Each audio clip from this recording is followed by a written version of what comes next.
Hailing frequencies open. Welcome back to Trek Retrack here on Geek the F Out.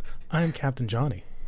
And I'm Ensign Kayla. Are you doing more ASMR there, Johnny? This is the ASMR hour of Trek Retrack here on Geek the F Out. You're not going to do a 1920s mobster voice? No, that's why we had to do the intro the second time. I was going to try. Spoiler alert. It didn't work. Yeah. Little peek behind the curtain. I wouldn't even know. Every time I think of something, I'm like, that's like modern gangster talk. Yeah. Like, that doesn't work for the 20s.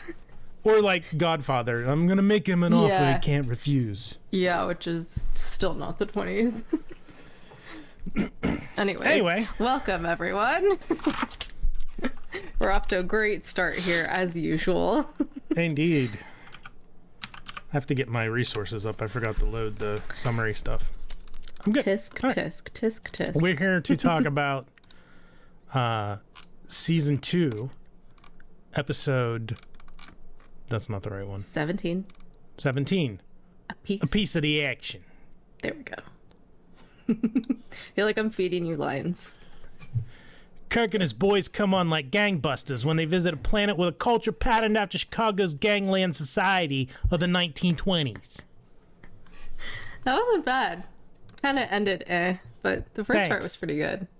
Okay, I lost my momentum. Do it the whole time. The whole time? The whole time? I just think of Mr. Stoutfire. Yeah.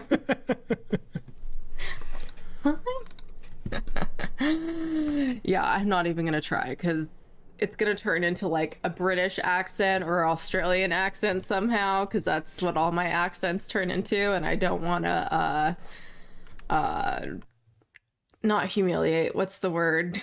Make fun of anyone in their accents. So disparage anybody? Is anyone still from the 1920s? Let us know. Well, there are some people in this country, but anyways. There could be, yeah. They'd be just about people around 100. No, I mean like literally are living in the 1920s. Oh. Not who are born in the 1920s. Oh, wow. Yeah, there's that. Yeah. Anyways, all right. So this episode starts off on the bridge. They receive a contact from Sigma Iosha. Iosha? That's how you say it? Like okay, Iosha 2, from a man named Oxmix, which is a fucking name.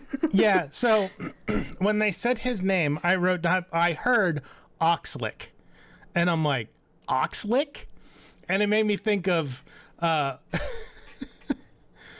when I was in high school, I heard there was an announcement about like a football game, and they were talking about facing versus Salisbury Elklick. I'm like, that's a name for a place. These? Who thinks that these are okay? That's funny.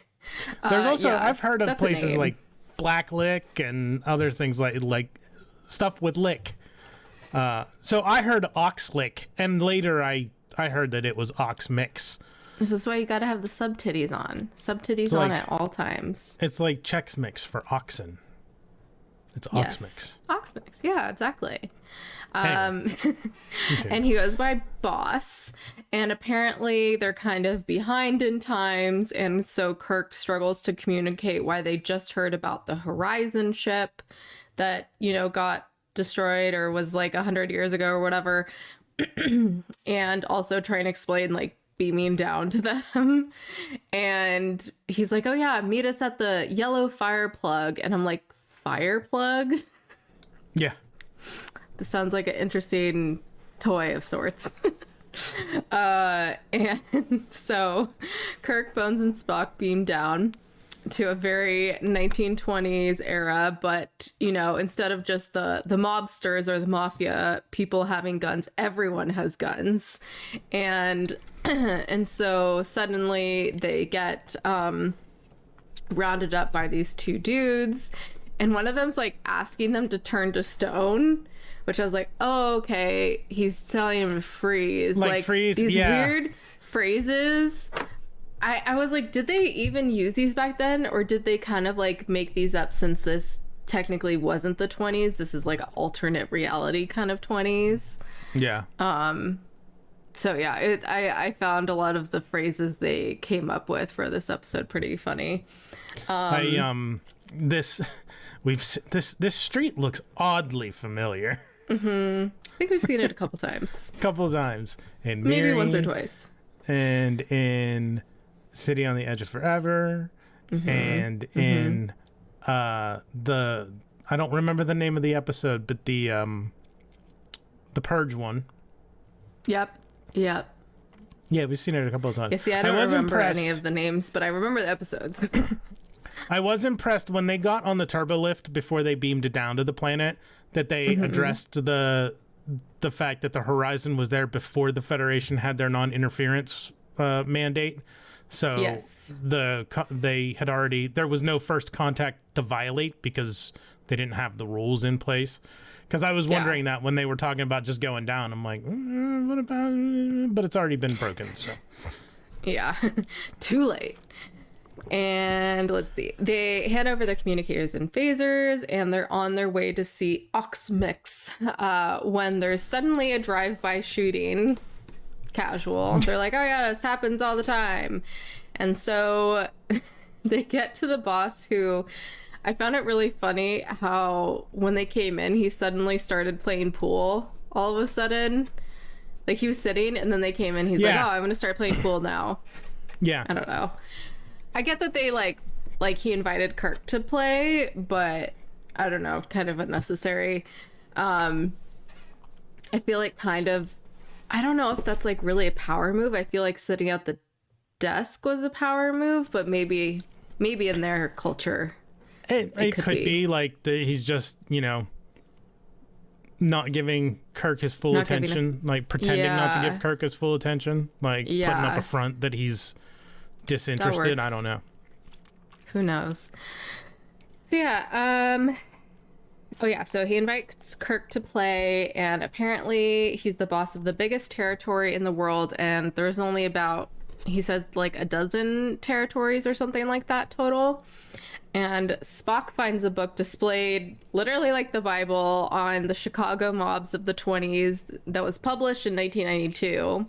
And that's what they imitated their civilization on, which I was like, that's really funny how it was published in 1992.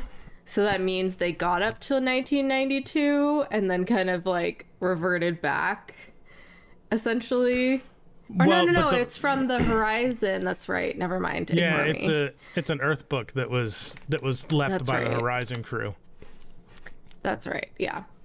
But yeah, apparently the boss wants the Enterprise to give them weapons or heaters to take out all the other bosses, and threatens Kirk and gives him 8 hours to do so. Which, very funny how they call guns/weapons heaters. I was like, I don't know where that came from. Hello, this is our third co-host. Say hi. Cadet Bassett. And so Oxmix takes their phasers and communicators and tells Scotty to send down weapons, and Scotty doesn't know what a heater is. He's like, fuck, what the fuck is this dude talking about?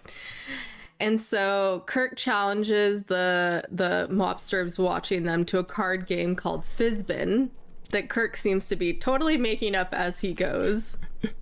Indeed. And suddenly flips the table, and they take out these dudes that are watching them.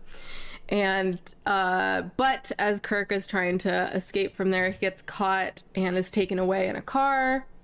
And meanwhile, Spock and Bones take out the radio lady, and they try to figure out how to communicate with Enterprise, which Spock did it very quickly. And like, I get it, it's more primitive technology, but like, even if you know how to do it, wouldn't it be harder because their technology is way more advanced? Or I guess because the Enterprise is just constantly looking for any frequencies that maybe, I don't know. I just found that interesting. Yeah, because they said they picked up Horizon's frequency too, that was old radio.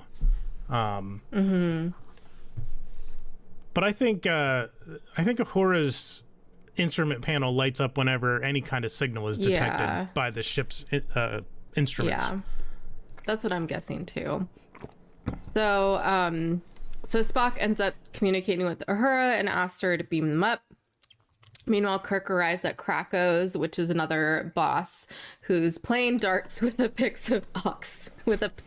of ox mix. Say that 10 times fast. And apparently he's bugged Oxmix's communication, so he knows about Kirk.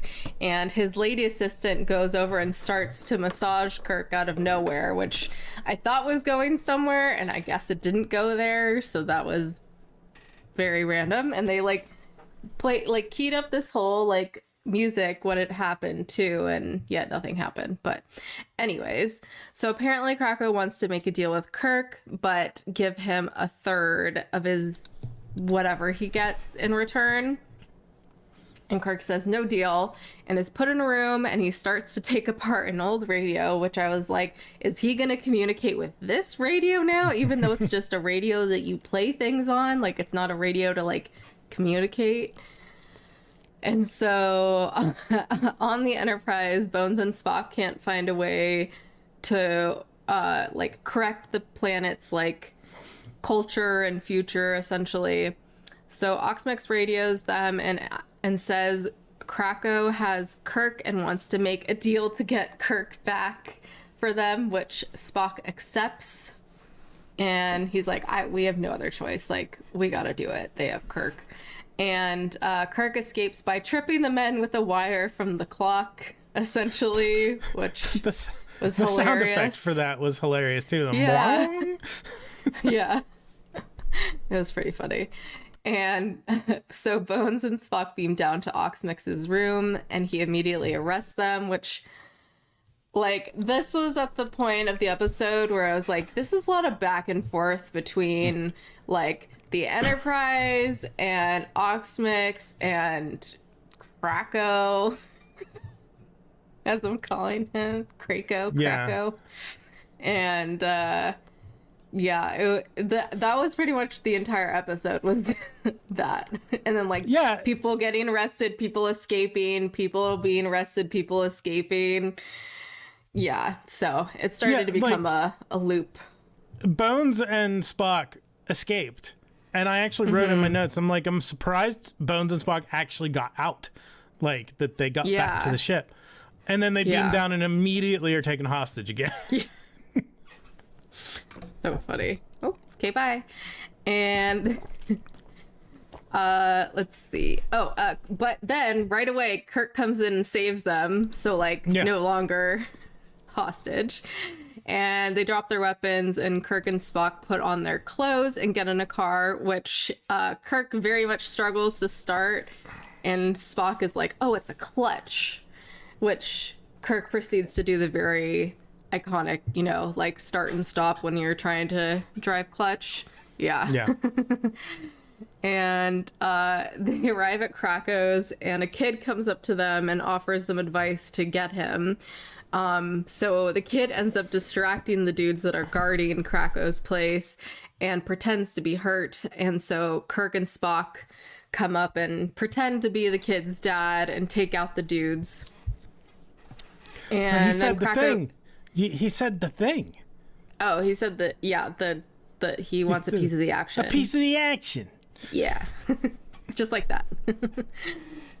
And so Krakow comes down, and they're once again trapped. They get arrested. They get trapped and taken hostage once again.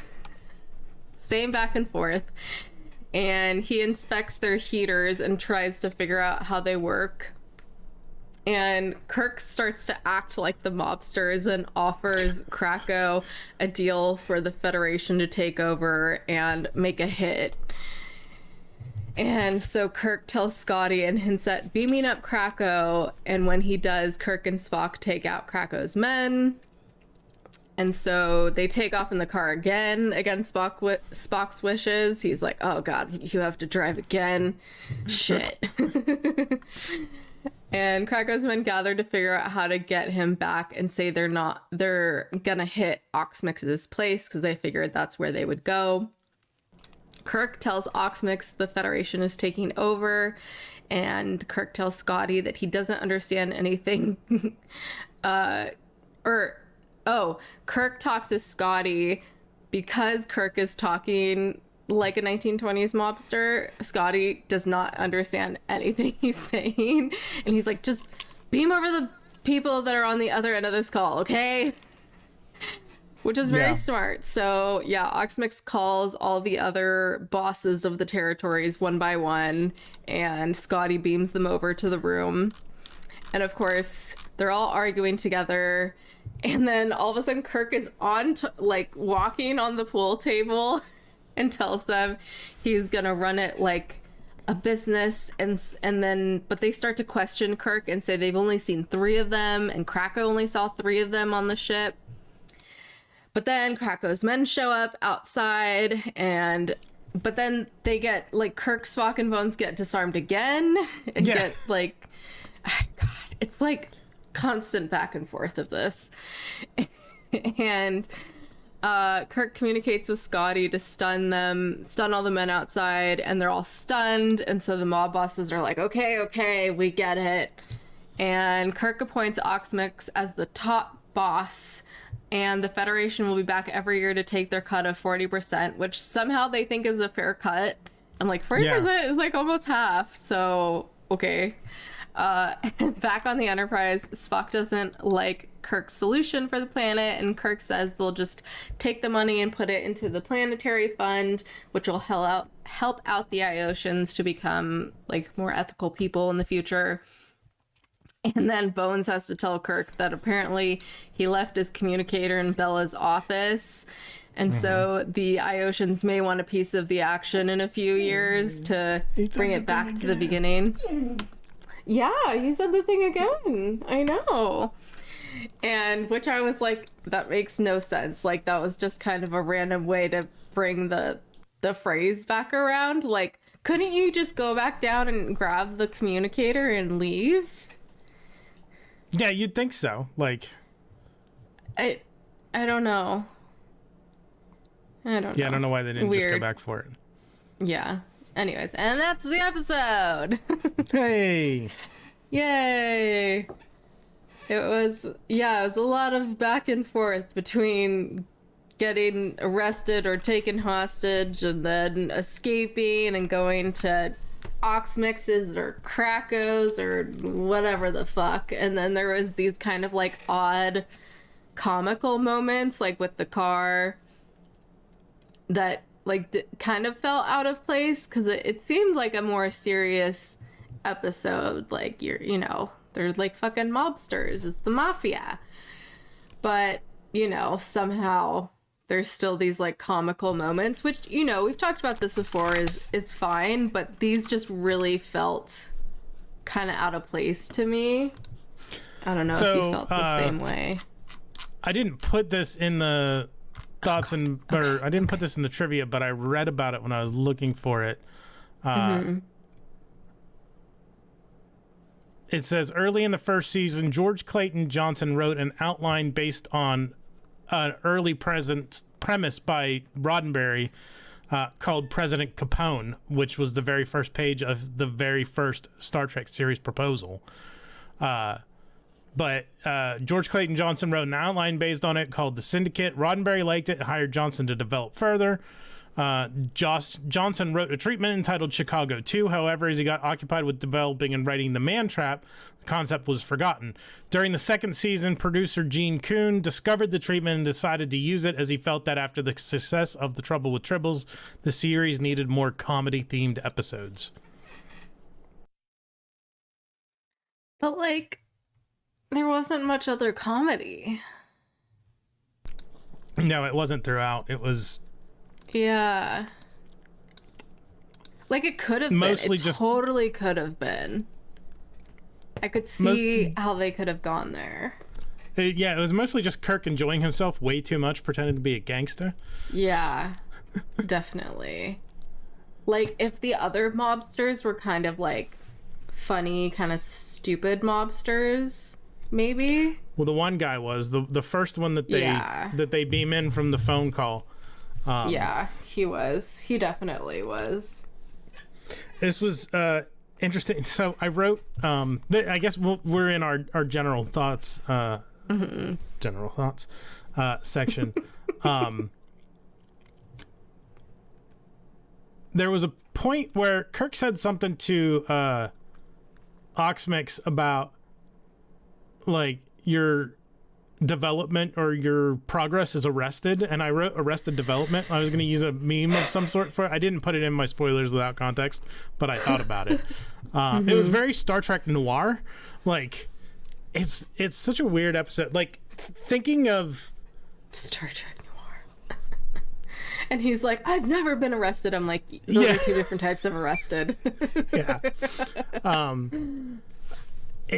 They said that the Iosians are very intelligent, but it didn't seem like it. They don't seem too... maybe with, like,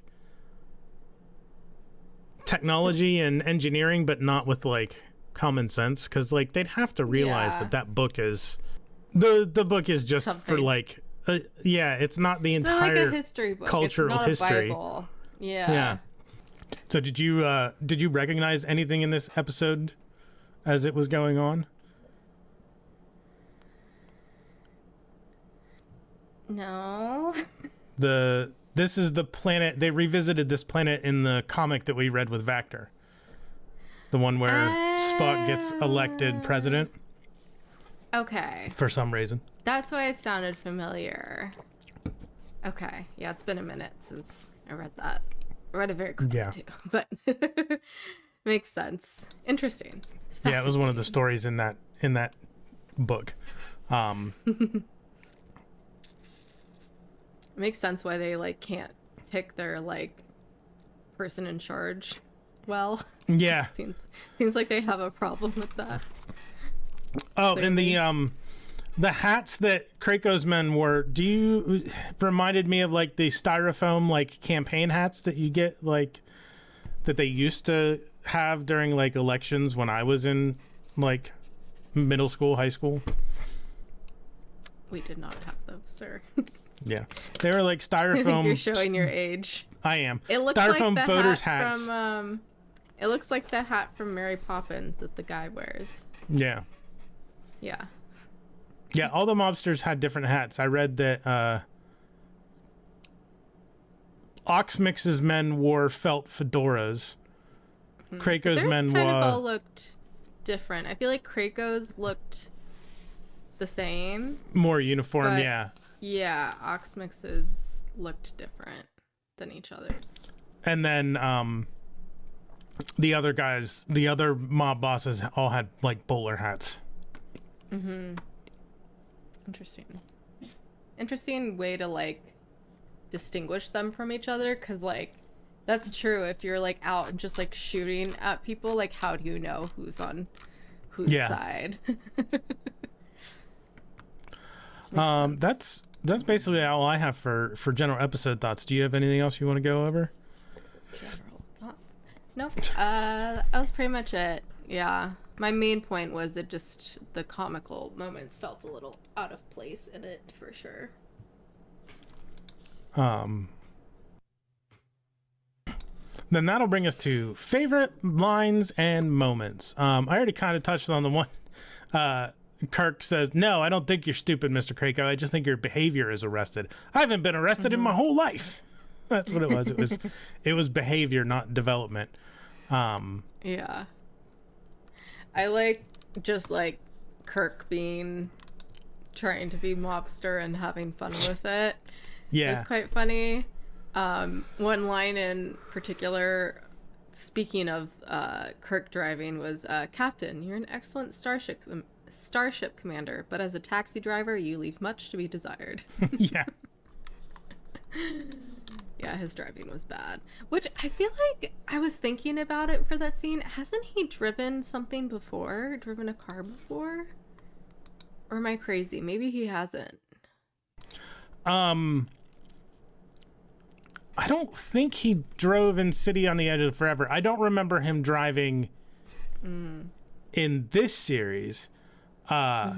He drove in the Abrams movies, and he Yes. drove on Strange New Worlds, but that was a mirror Kirk who was a little different. Yes. Okay. I still feel like we saw Shatner drive. If we but- did, I don't remember. Okay. Maybe I'm Mandela effect. Maybe. Who knows? Who knows? That's the only like specific line I had besides your arrested one. And then, of course, it stuck out when the kid said a piece of the action. Like, he said the name said of the the episode in thing. the episode. Sometimes they do that. Sometimes they do that. If They that's do be doing that. if that's all for favorite lines and moments, I mean, favorite moments is just Kirk settling into his gangster role. Yes. Yes. It's just So good. I kind of wonder how he knew so much about 1920s Chicago mobsters, but I don't know. Who knows? That will then bring us Studied to them. that will then bring us to that's what they said. Short but sweet this time. Indeed. Would you like to start or? Sure. Will 5 minutes be all right? Let's see how this thing works. Hey. Yay. That's it. That's it. Just two. Okay. Short and sweet. Short but sweet. Sometimes that's all you need. Yeah. Sometimes it doesn't need to be a whole Just a quickie. section. Just a Just a- quickie. just a Quickies quickie. are good too. That will bring us to episode trivia from Memory Alpha. This is the only episode of Star Trek, the original series, to end in a freeze frame. I think it's I don't know if there's any other episodes of Trek that end in freeze frames. I didn't even notice that. Yeah, when he's like, they might want a piece of our action. Freeze frame. Freeze frame, freeze frame. This episode marks the only time in the entire Star Trek franchise that Kirk calls McCoy by his full nickname, Sawbones. Because McCoy's just an old country doctor. He's a Sawbones. This is also the only episode in which the ship's phasers are set to stun. In the Ultimate Computer, Kirk has them set at 1/1000th or 1/100th power. But yeah, Never an to stun. orbital strike. I was wondering that. An orbital strike on stun. Like, Wow. I don't know that any other Bye. episode of anything Star Trek related has had a ship fire on individuals on the planet. Yeah, that seemed The way that a this one little did. excessive. Yeah. Like, I get they were trying to show that it wasn't just three of them, which I don't really know how that shows that it's not just three of them. I think it was more so just showing that, like, they have literally better firepower. This and is were also advanced. the first episode in which a site-to-site transport is performed. Because Site to site.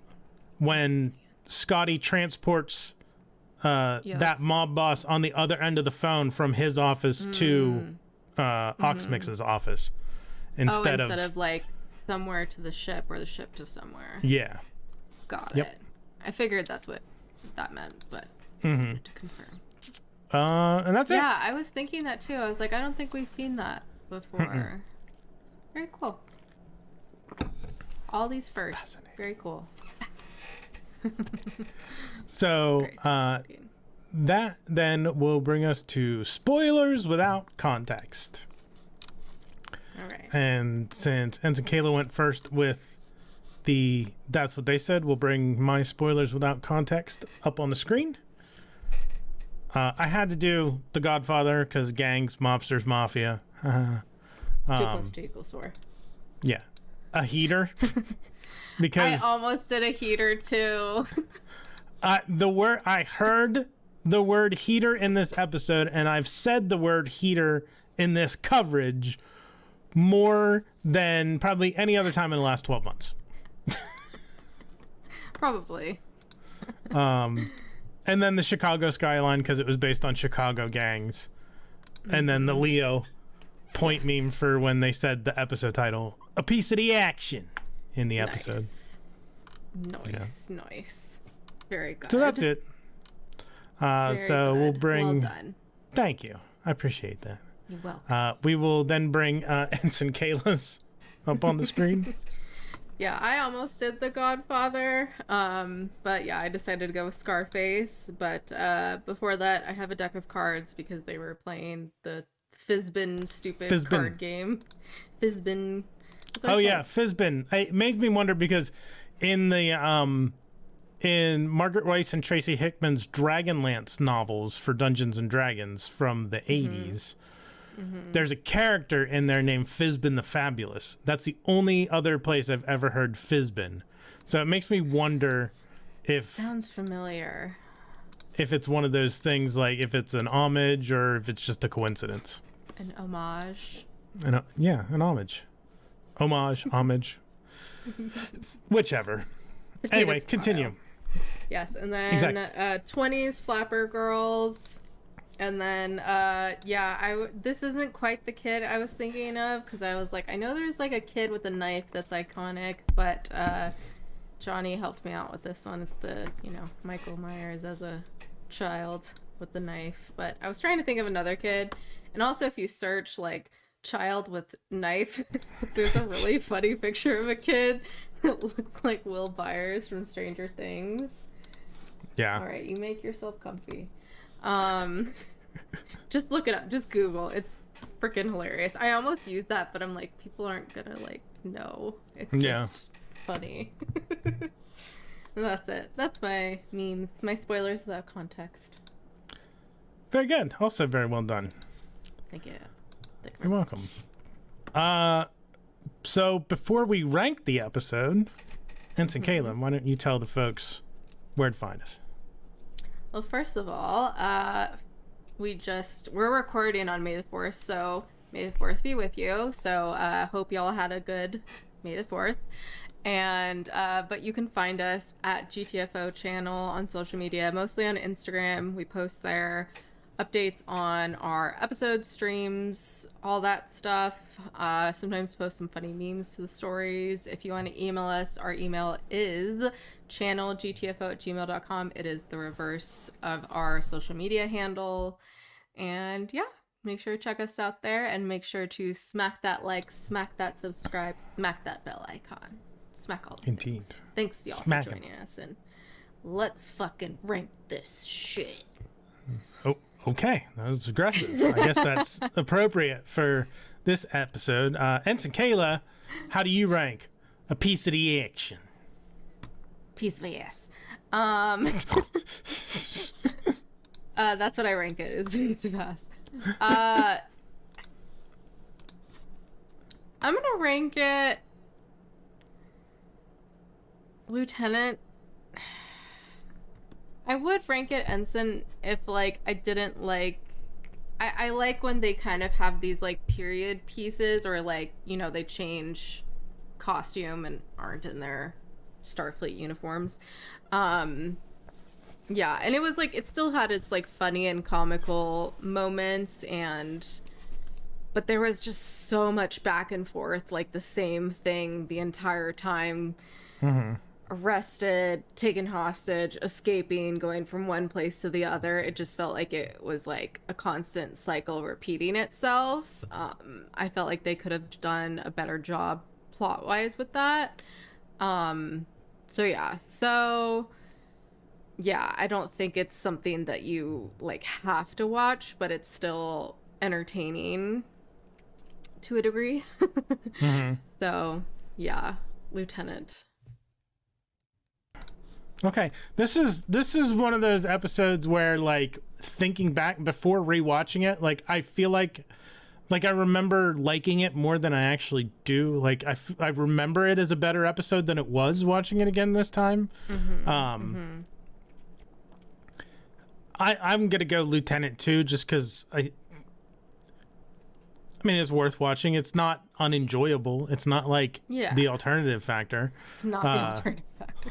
That's our barometer now. Yeah. Like, I don't know if anything else can be ranked ensign after watching the alternative factor. Like, everything else is brought up in comparison.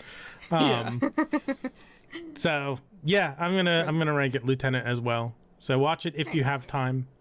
Yep. Not a. Pretty much. Yeah. Sounds good. Our next Unanimous episode, Unanimous Lieutenant for a piece of the action. What did you guys rank it? Either vote in the poll or comment down below. Yeah. Indeed, the poll should be up on the screen already. And I never know if I give it enough time, because somebody always seems to forget to vote before I end it. And then they're like, I didn't get the vote. It starts as soon as I ask the question to Ensign Kayla. That's when the poll goes up. Our next episode is the immunity syndrome. That's the wrong site. I was looking at tvguide.com. How dare. I know. Oh, wow.